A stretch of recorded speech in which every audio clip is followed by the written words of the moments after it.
Hi viewers, today we're looking at the period diff function within MySQL Workbench, which calculates the number of months difference between two dates. So first of all, we're going to enter select, spacebar, and then control space, and page down to find period diff.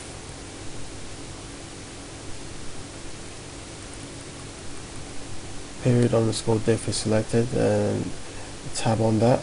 First of all, you enter the date with the high value, so I'm going to enter 2015-01.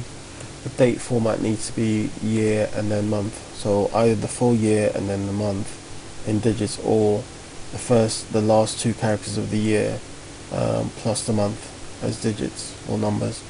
So we want to find the difference between 2015-01, which is January 2015, and 2014-01. So I'm going to run that and see what it brings out. Don't forget the batch terminator at the end. Run that, and as you can see, it's given out 12 as 12 months difference. If I change the first one to 2014 and change the second value in the array to 2015, it gives a different value. It gives minus 12 months. Sorry. So the first combination gave plus 12 months, and the second combination gave minus 12 months, and that's a period diff function in MySQL Workbench.